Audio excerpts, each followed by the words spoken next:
Hi everyone. I really want to talk to you about finding your voice, because all the statistics you heard and all the hard work and the career path that Gary took and everything that Brian said and all those amazing statistics mean nothing when the one block you have is what do I say? Okay, finding my voice. And you know, I have this extraordinary skill that I can talk underwater. But that was not always the case. Okay, I had to find my voice. So when I first was asked to go and present in front of 25 other business owners, I was paralyzed because I didn't know what to say. But more importantly, I had this burning desire to share my voice. So I was kind of stuck between, I know I have something to say, but I don't know how to say it. So I wasn't authentic in my delivery, and I certainly was too involved in what other people thought of me instead of the power of what I had to say to them. Now, the first thing that's going to happen when you, quote, put yourself out there is you will get negative feedback. And it's so easy to run when you get that first pushback. But also you're going to find your voice and you're going to find your audience. And when you find your audience, the negative voices, they become less and less, because the positive voice is the audience that needs you, wants to connect with you, wants to hear what you have to say, wants your education, wants your time, wants your presence, wants your inspiration, wants what you know. And if you withhold that, you're never going to learn how to stand up and speak. I think the biggest experience I went through in the transformation of being online in my own videos was I truly found myself. Now, I talk about it as engagement, education, and connection, but that's still a nebulous term for a lot of people who are trying so hard to get engagement. Okay, so what is share-worthy media? What is that? Like, what does it mean? And what makes somebody attracted to you and your brand? You know, what makes somebody want to come back and watch you over and over again? So I sat down and I thought, if I could write a recipe for your voice, then all you have to do is look at this recipe and say, this one is not for me, oh, this is for me. Okay? First of all, I need you to set a vision, and then I need to set a goal, and then I need you to set your intention for what you're trying to do here. Because the universe is listening to you, and in all its infinite power, it's waiting for you to say, this is what I want. Now, when you write down what you want, you may not be confident in your delivery, you may not be confident in your voice yet, and your brand and skill may not even be up to scratch with what you want or where you want to go. But all you need is a clear vision, a clear goal, and a clear intention. Intention is powerful. It is the energy with which you attract. It is the energy with which you engage. So it's the feeling and thoughts inside you, regardless of what's coming out of your mouth. And you know, what's coming out of your mouth is really powerful, but the intention in which you do and say anything is emitting far stronger. And that's why some people can talk online and you just find no connection within them, because their intention is off and it is misdirected, and it can come across disingenuous very quickly. You cannot share from a place of validation. You cannot actually operate a business from a place of need. And I know we all need to get paid. We all need to have somebody to tell us we're good enough. We all need attention and feedback. But if you're looking for validation, you are not serving, you are asking. And when you're asking, you're not giving. And when you're not giving, you're simply not giving service, education, connection, communication, anything. You simply are not giving it. What company in the world gets paid for no service? None, because we get so wrapped up in ourselves that we get in the way of ourselves. You must share from a desire to serve, from a desire to give. Now, I see a lot of people that are tight-fisted. They don't want to give all their information. You don't have to give all of your information. The best education videos I've ever done in my career come down to one subject, one powerful subject. Now, here's the thing about creativity. The more it comes in, the more it goes out. The more it comes in, the more that goes out. Every time I create an idea, put it forward to my group, which has 46,000 people in it, they will execute my idea. My idea is now gone. It's come through me. I am a vessel. And I'll often, at first, I used to think, oh, well, that's gone very quickly, and now they're doing it, and now it's not mine anymore, and it was never mine. Somebody on the other side of the world is creating content in parallel to me because it is a God-given energy for it to flow through you, come out of you, and go out into the world. And the best part about creativity is the more I send out, the more I create. And then my expansiveness in creation and creating content, it just keeps coming and coming and coming. And yes, there are days where I feel tight-fisted. There are days where I feel possessive around my content. And I think, can't I just keep something for myself? And then I say to myself, I stand up, I walk away, and I say, I am here to give. I am here to create. I am not here to compete. I am here to give. I am here to create. I am not here to compete. That energy alone is abundant. And it is abundant the way you speak in your videos, the way you post on your Facebook page, the way you speak when you're in public. I give with everything I've got because the more I give, the more comes back to me.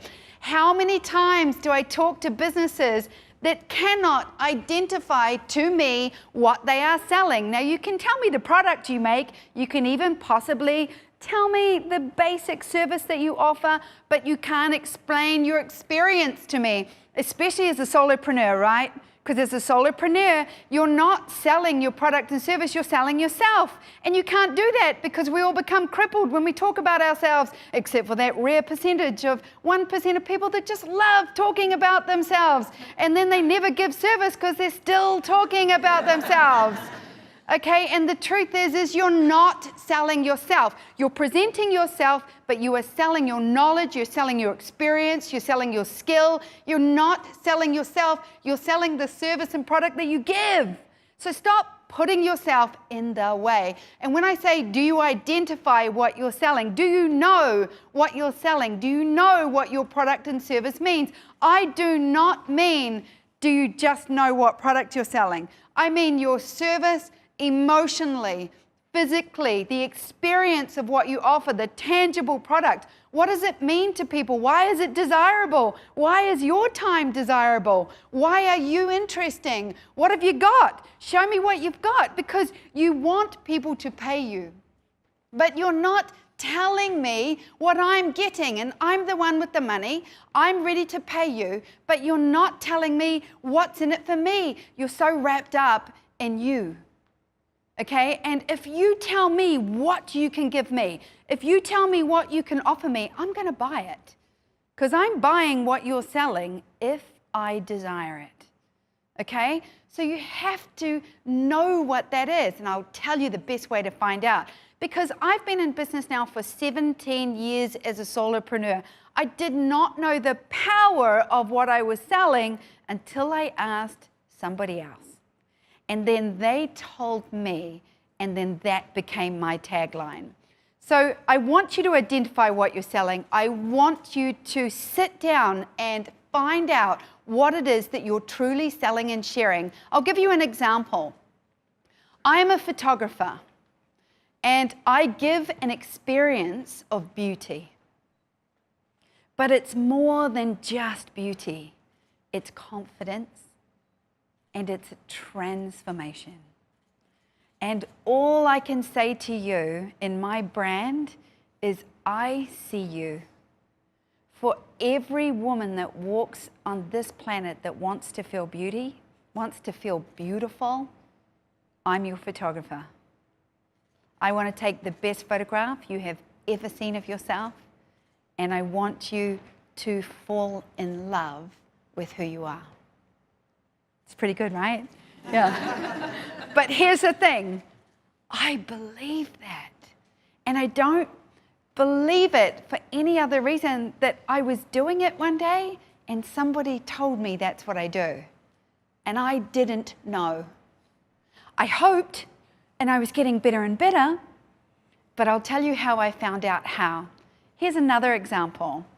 I photograph relationships, okay? So you know the old saying, you don't sell a kitchen, you sell the heart of the house, because that's where your family is fed, nourished, and joined together every day.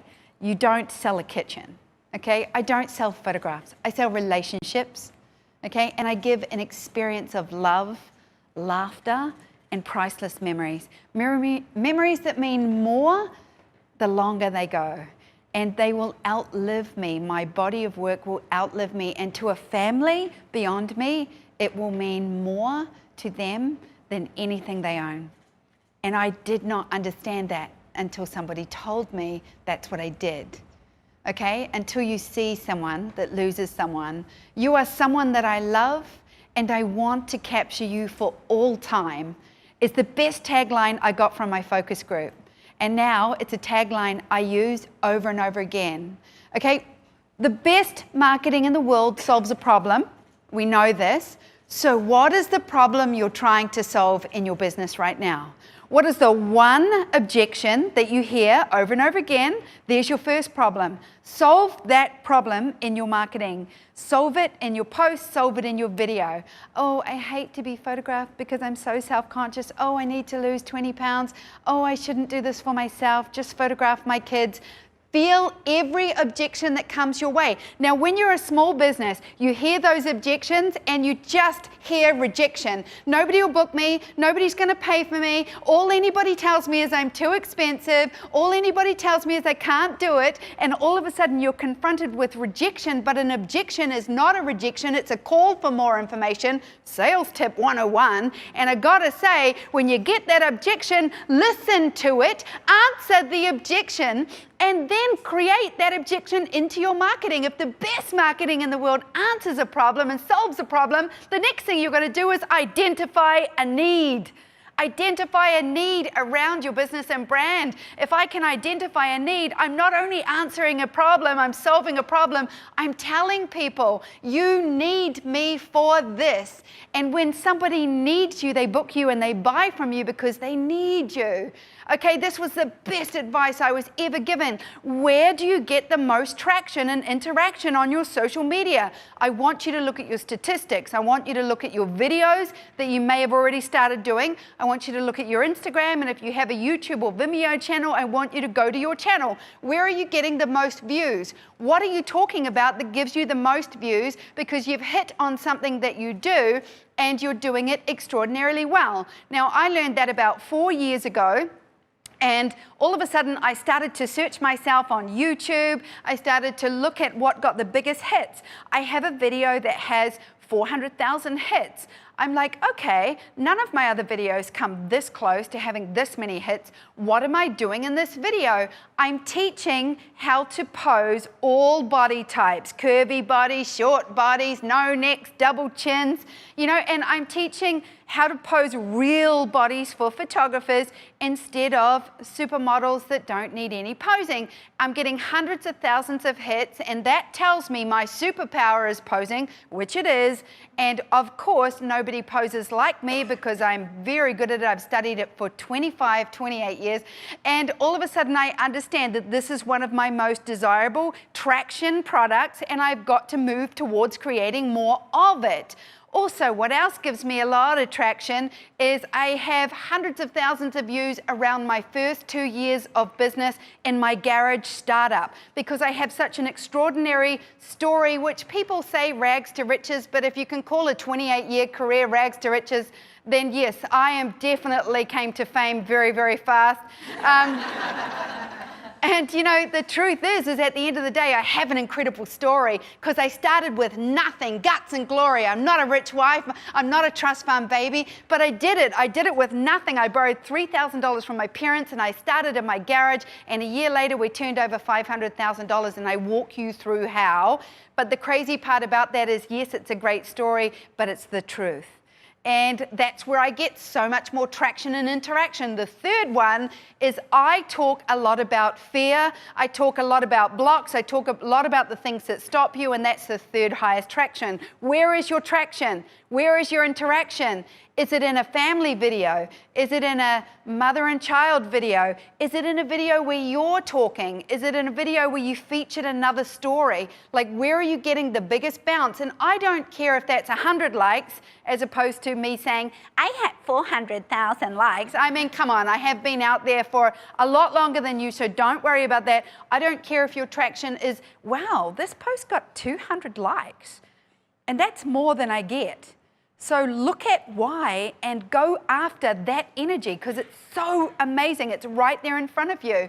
Number one, what is my intention? And I want you to write that down whenever you create a post, a story, a blog post, a video, a slideshow, a Facebook Live. Number two, choose our narrative. One narrative. Stop trying to put 8 videos in one video. People don't have the attention span and they don't care. And you're not that important. So unless you're creating one interesting thing, stop.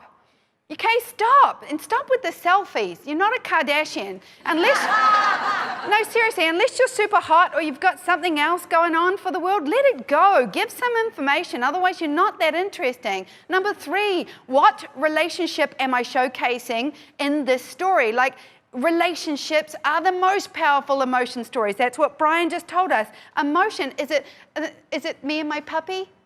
It could be. Is it me and my mum? Is it the relationship you have with yourself? Is it the relationship you have with your sisters? Is it the relationship you have with your urban family?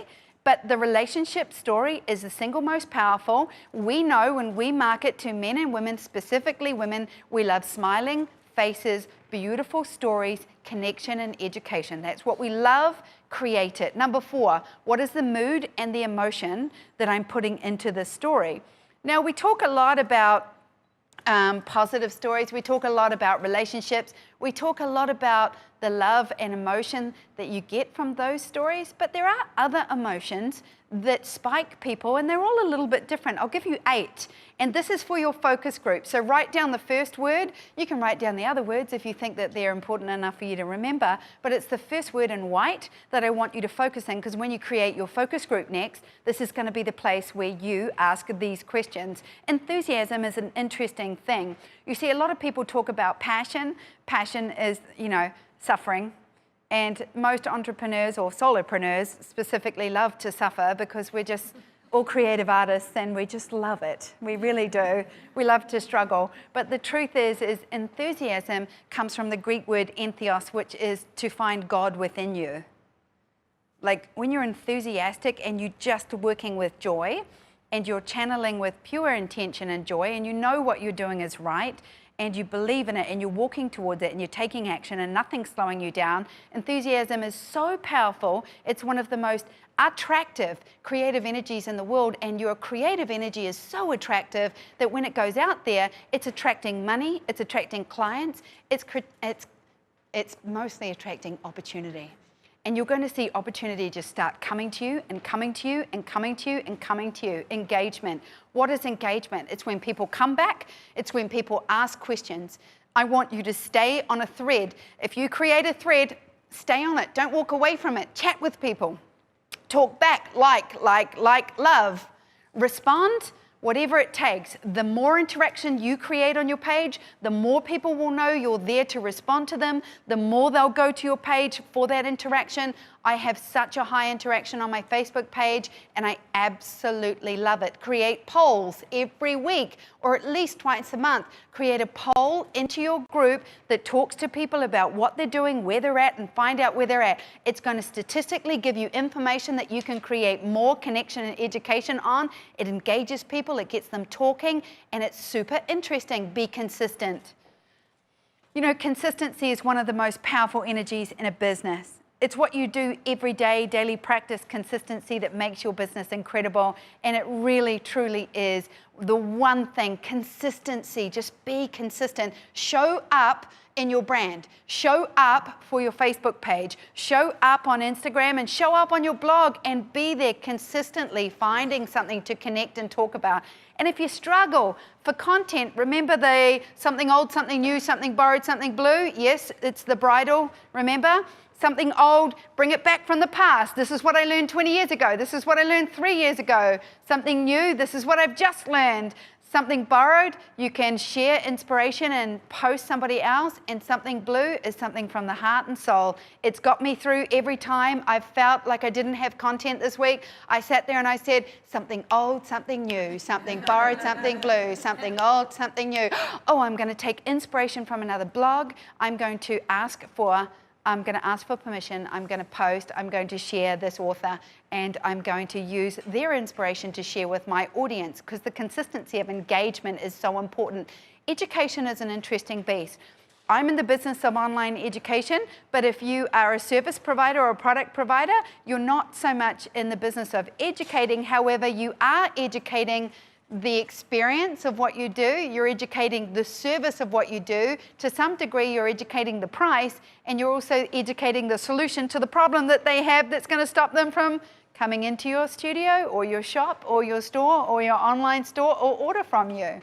So you're still educating. You still have to give information that educates about what you're doing and why.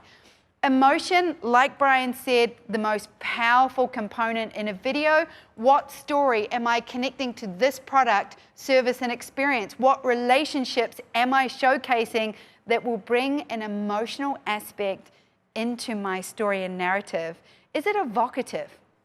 Now, you can be evocative in many different ways. You can even, I always think to myself online, when it comes to trolling and managing an online audience, I'll take the high road. If someone goes low, I go high, because I don't want to retaliate. I don't want to feed the trolls. But maybe your shtick is to feed the trolls. Maybe your shtick is to get in there and smack some trolls around a little bit and just be like one of those people that walks in there and says, if you want to mess with me, this is going to go down like this. But the truth is whatever you choose, be consistent in the way you do it and the intention of which you do that and why you choose to do that, okay? So to be evocative is to bring strong images and memories and feelings into the mind. So sometimes we can push the boundaries of evocative, especially when you're making marketing, but you know, some people may be offended by that, by being evocative, and you have to deal with that. That's something that you're going to have to acknowledge and deal with. Of course, entertainment is the one thing that I think everybody still purchases, entertainment and education. So be funny, be clever, be quirky, but like Brian said, it's actually hard to make a funny video. It really is, because you have to really have the content or the person with the content that can make you laugh. But if you do it naturally, then obviously it's the fastest way to do it. Entice and experience. Okay, these are the two things that I think we must focus on. You must tell me what you're selling so you can entice me, and then tell me what that experience is. So you're going to show, you're going to make me feel what your experience is. You're going to make me want this, and you are going to make me desire this. I'm not going to buy it until I want it and desire it. So what are you doing to make me want this? What are you doing to make me want to come back over and over again? What are you doing? All right, the last one is elevate and empower, and this is so interesting. Look at it like this. You can share inspirational quotes. So many entrepreneurs have Instagrams and Facebook where they're just sharing inspirational quotes. But an inspirational quote, unless it's super incredible, and every now and then I'll read one and I'll think, oh, I'll keep that. But I probably only keep 1 in 100 that I read on Instagram. Whenever I post an inspirational quote, or I take one inspirational quote and I quote the author, I'll bring it to my group. I tell a story about what I struggled with, why this quote meant something to me, or how this quote changed me. I educate with an inspirational quote, because inspiration is fine, but without some background, some education, and some grounding, it's really just fluff. You know, and you can write as much just do it and just fluff as you want, but the truth is if it has a tangible lesson attached to it, your interaction is going to go off the charts. So whenever I take an inspirational quote, I'll say, I remember what it feels like when I couldn't sell myself. I remember what it feels like when my voice was paralyzed and I could not value myself. I remember what it felt like going into a sales session just with that hot feeling on the back of my neck and that dread in my gut, thinking what happens if I'm rejected right now in this moment, I'll write the lesson with the inspiration and it changes everything. I'll give you an example also of how I can create further engagement. Okay, everything I create is about engagement, engagement, engagement. I'm doing a live video tomorrow into my closed circuit broadcast with my students on a closed circuit. I'm teaching a posing collection for 1 hour. And it's very, very basics to powerful. It is the 4 best poses I can teach you in one go. Then I thought about it. I thought, right, what's going to happen? My audience is going to watch, they're going to learn, and then they're going to go and maybe try. Maybe. Because not everybody gets to try. Okay? They're going to watch, they're going to learn, they're going to try. But I want them to come back. So we went to our web developer and we built a gallery. I built a gallery on my web page, so after you learn the pose, you can then go and try the pose, and then within 4 weeks, you can upload your try into a gallery, and that gallery has a voting system. And now you can vote for yourself if you want, or you can go and vote for the best shot of the month on that lesson, who won this month's lesson, and then the winner, who was voted by popular demand, wins a prize every single month. I'm always going to bring my followers back to me to engage, to interact, to follow. More. My whole waking hour is really thinking about how I can get you to interact with me. You see, I speak to thousands of people online, but I want you to speak back to me. I want you to come back to me. I want you to follow me. I want you to stay engaged with me so you come back for more.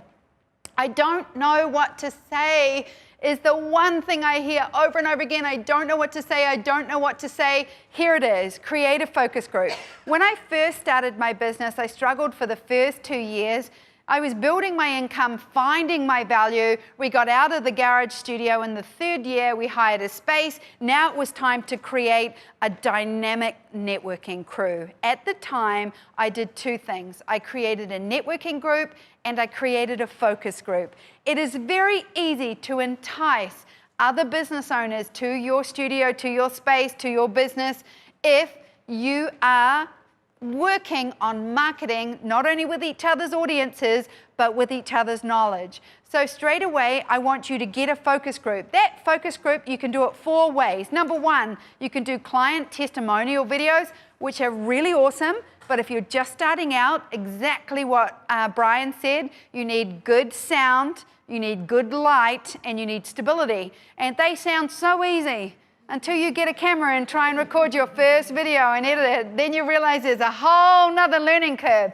However, you can do this well, and you can do this on your iPhone. And you just saw Sally edit a marketing video in 11 minutes that can go online. So it is achievable. They've made it easy for you. Number 2, a focus group should be past clients. So somebody who has actually experienced your service and product so they can honestly give you feedback. And yes, number 3, networking, other business owners. You can create a power group of other business owners, work out how you're going to network to each other's audiences, work out exactly what you can do for each other, work with each other, build your marketing together, help each other, swap services and products, tell each other what you love about each other's products and services so you can get your words. And number 4, you can do an online survey. They're so easy to do. You can go to a survey, you can go to SurveyMonkey. You can do online surveys for free. You can pay to do them. In fact, I think the first SurveyMonkey is free. And once you do that survey, people have to sit and fill it out. Now, what's going to make people sit and fill something out? Nothing. You need to incentivize them. And that's why you should give away something. You could connect. You could also do, a marketing funnel just to collect emails. If they want to do the survey, they can go and fill in to win. Anything. If you give back, they may answer your questions, but you're not going to get the face-to-face. However, you may get more honest criticism if they're not sitting in front of you, because sometimes it's very hard to say to someone, you kind of suck, right? You sucked at this. And then it's like, oh, I have to say that to your face? Oh, you were great. Yeah. You were great. I just feel like it's not really, you know, it's not you. It's me. Yeah. So we've all given that talk. The truth is, what it comes down to is get people in front of you. Now, when I got people in front of me, it was really, really crazy because all of a sudden, what do I say came to full force. Let your focus group show you what you're doing right and wrong. Play them videos, show them slideshows, show them advertising. It was really strange. At the time, I had these two images, both of young blonde girls, and I loved image A. And when I showed my focus group, 100% liked image B. And I was like, okay, there are 12 people in this set, and all of you liked image B. Nobody liked image 1. And when I asked people, what didn't you like about image 1, I heard words like disconnected, fake, not real looking, disingenuous, not somebody I would be friends with. And I was like, wait a minute. This is crazy, because the crazy part was I loved both images as photographic images. Like, I loved what they represented. Photographically, I felt like I did both these girls really well. But the image A really was all those things in real life. She was not likable, she was fake, she was disingenuous, and yet she's a beautiful girl, but it came through. And the girl in image B was everything. She was someone I loved. She actually ended up working for me for 4 years. And it was so bizarre that they could feel her energy in that shot. And it was speaking louder than I thought. They gave me the right words. They told me what I was doing wrong. They said my follow-through customer service sucked, and that's why they didn't give me referrals. So I changed it. I sat my team down, I educated them, I changed my system. This focus group, this networking group, will change your world.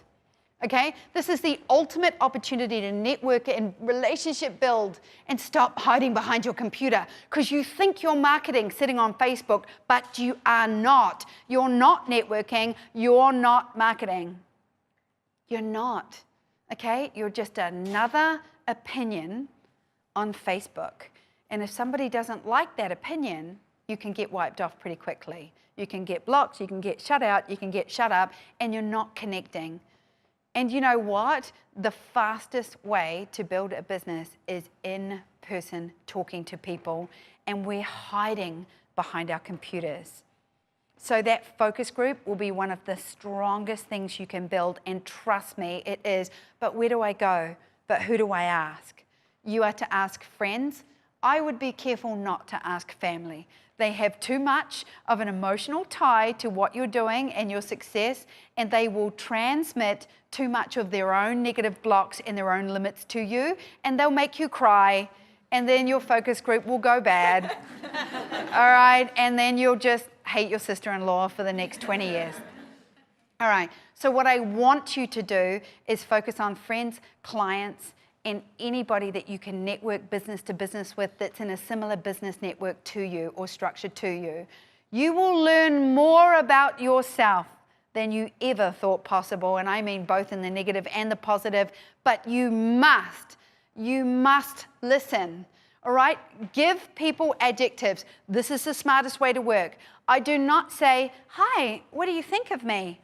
I go, what do you think of this advert? And I will give you 20 adjectives. No, I'll give you 10 because 20 is too many, and you can circle the ones that you find applicable. When I ask people to give me 3 adjectives on how they feel about, people are constantly like this, adjectives. So first you go back to primary school where it's like, pretty sure that's a describing word. Not a verb. A verb is a doing word, that's right. Definitely an adjective, so not a noun. Okay, that's where people go first. They instantly feel trapped and like, But if I give people 10 adjectives and I say, was this compelling? Was this boring? Or was this inactive? Or was this passive for you? You're just gonna go, ding, we have a winner. Okay, give people the words. Now, here's the irony. I'm asking you to write adjectives so people can tell the adjectives back to you. Okay, trust me, it really works. Okay, and where do you get your adjectives from? Dictionary.com, thesaurus.com, blow your mind, any synonyms. Okay, no, All I ever hear from thousands of businesses around the world is, what do I say? What words do I use? Just tell me what to say. Tell me what to say. I can't do this because I don't know what to say. I can't make a video because I don't know what to say. I can't market myself because I don't know what to say. I'm telling you how to find your voice. What you do is you put those words down, you give them to someone, they circle them, they come back to you, and then you have to accept it, and you must listen. Listen to their criticism, listen to their praise. Listen to their criticism, listen to their praise. And if their criticism hurts your feelings, you're going to resist the lesson in that criticism. It's the same online. When the criticism comes, it hurts, and when it hurts, it's because it's true. Okay? And we've always had this joke, all of my friends, where whenever we're razzing each other, we always say, it's only funny because it's true. And when it hurts, we say, it's only hurting because it's true. So if it's true for you, go into you, sort that out, because that's where you're going to change. When I created my focus group, I gave them the adjectives. You'll find these adjectives in the dictionary. It's nothing new. All I want them to do is feel associated to words, so I can take these words and put them in my social media and my marketing. Give people the words to tick. It will make your life so much easier. And the weird part is this: I'm going to give you all of the words. You're going to give them back to me. And then I'm going to write my marketing and my bio and my post around the words that you told me back to me. You know, copy or writing is an incredible skill. I know Jackie Tobin sitting here in the audience from Rangefinder, and she is one of the best writers I have ever. I was reading an article she wrote recently, and I texted her and I said, that is a skill that most human beings beg for. And it's something, it's no different than a creative painter or an artist at the highest level. If you can write something compelling, that copy edit is so rare. You're not one of those people, okay? You're just a solopreneur, technician, chief cook, bottle washer, social media expert, entrepreneur who cleans the toilet. And you're just trying to get noticed online. So find your voice, okay? Find it, get those words out, get people to tell them back at you so you can make something with them. Engagement. Did this feel personal? In your focus group, ask, did this feel like I was speaking to you as a woman, as a mother?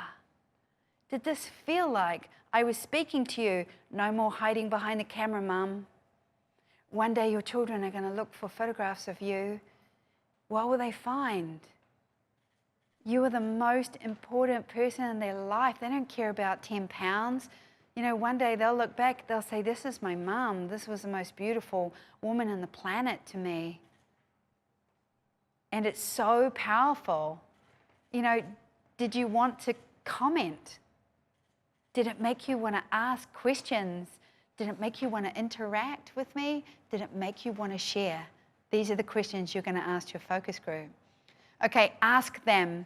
Relationship stories, connection. What other stories are there around this? I bet you right now, if I took you as a focal group, showed you a video, and then said, give me some ideas of other relationships I could showcase or other stories I could showcase around this, you would all give me 50 ideas on how I could create amazing videos. Why aren't we doing this for each other? But we're sitting at home going, I don't know what to say. And yet, the irony is, you do know what to say. You just need a little help, right? Ask.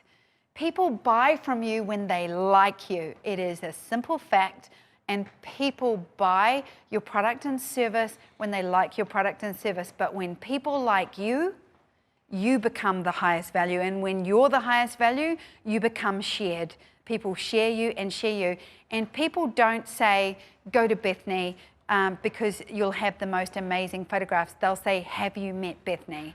You become a thing. You become the part of your brand that everybody wants to share. You become the story, the message, the love that everybody wants to give. And your name and your face and your presence in that video, on that social media, on that post, on that live video becomes someone of interest.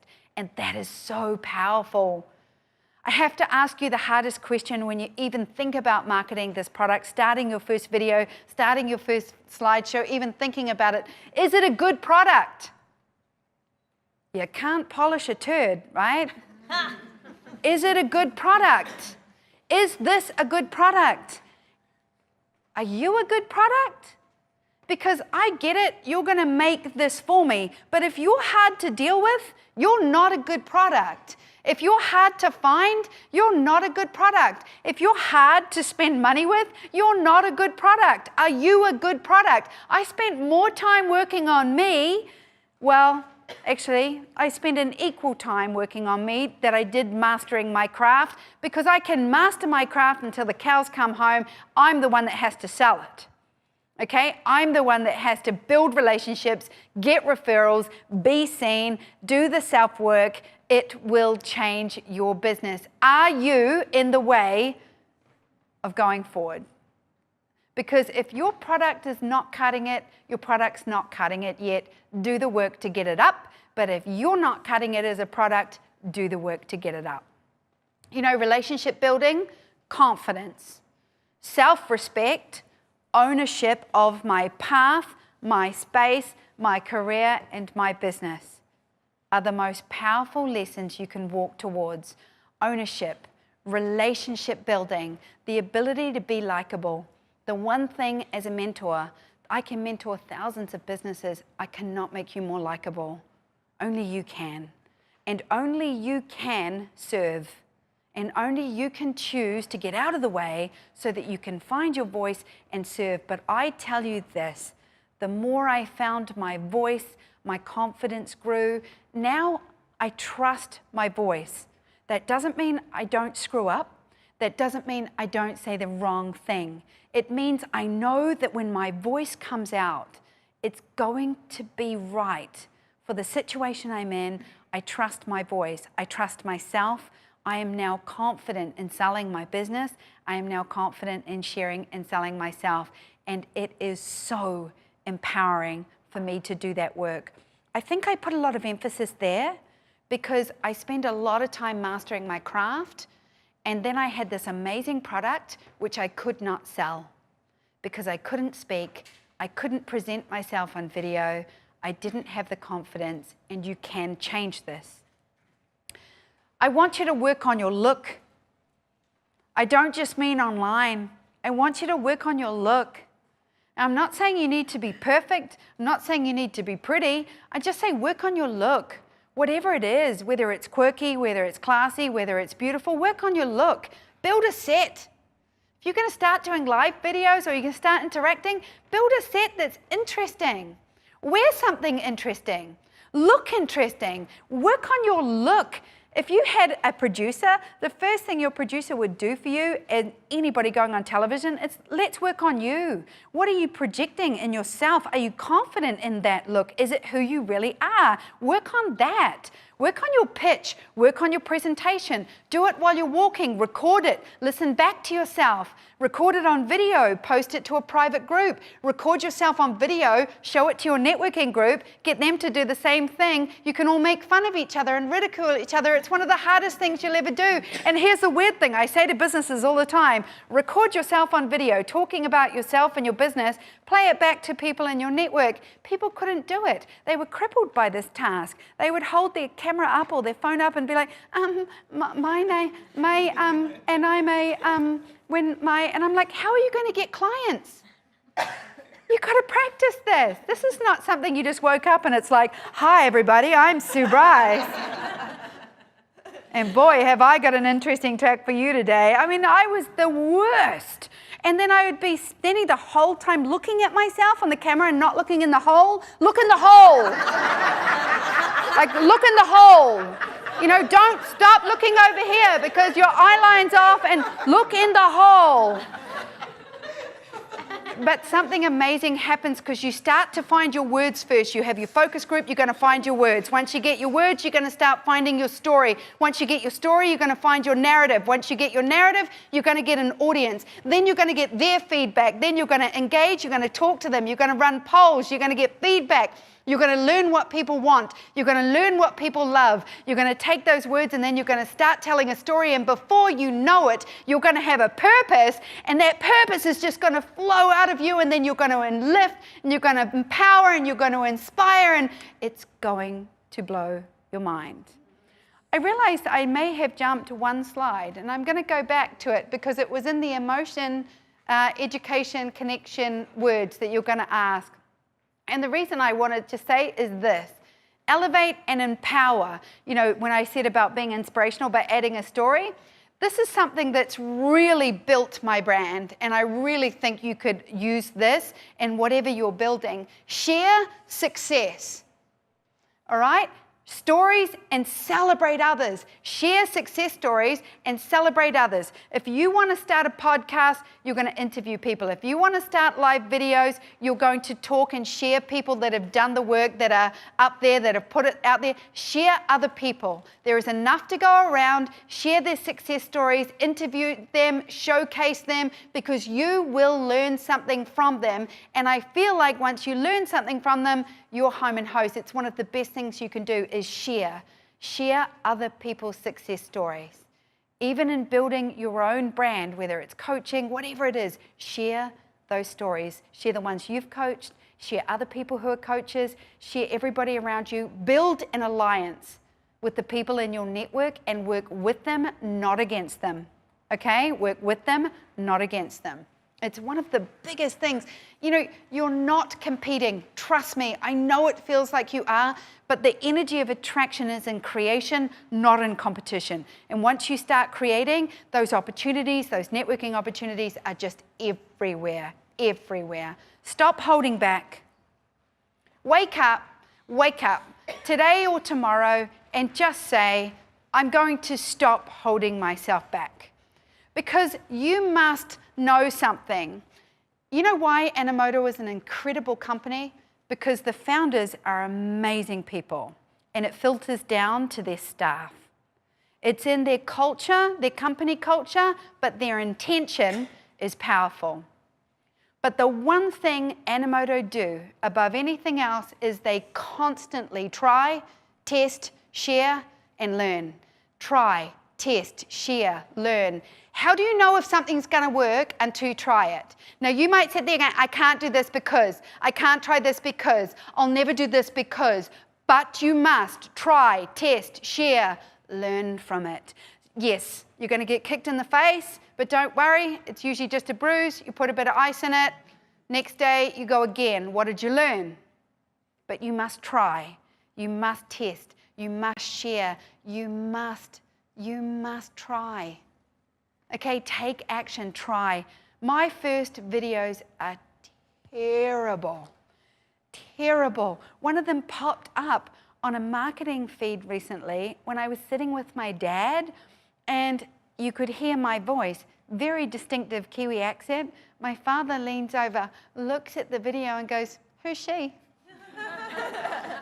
I look at my father and I go, it's me, 5 years ago, and he goes, oh. I said to Dad, I've come a long way. He said, yes. But you know what? I spoke when my voice quavered. I spoke when my voice trembled. And I spoke my truth. And yes, I might have looked like crap at some stage, and I might have been pulled up for my elocution, for my lack of education. I've heard every criticism under the sun, but I spoke my truth. And as I spoke my truth, my story empowered thousands of others, and I grew, and it transformed, and the only way you would do that will be to be strong enough to try. This is the first video I ever made. I knew nothing about video. I didn't record sound because I didn't know how. Okay, truth be told, I lied then. I recorded sound, but it didn't work. I don't know why, and I still don't to this day. I knew nothing about making a video. I was on the wrong speed, so it's jerky. I handheld it because I didn't take a tripod, and I'm a photographer. So, you know, that's like the level of stupidity in this quest was beyond me. And then I recorded the voice of this guy, and it not only was bad audio, it was a bad interview, and I just couldn't use it. So instead, I took the words that he told me from the questions I asked. And I guess I had two strengths. I asked the right questions because I wanted to know the heart of his story, and I got the heart of his story, and I made this video. It won gold in a national competition way back when, 2010. It was the first video I ever made, and I think you'll understand the power of a basic narrative when you find the right words.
The best part about that video was he built that 8x10 camera from the steps of his father's building that was torn down. He built it with his hands, and he died 1 year later.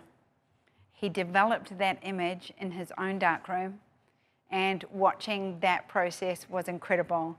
And I wish I had the power to go back, to do that again with the skill that I have now, because now I'm unable to tell that story. And that made me feel something. And that is why I make videos.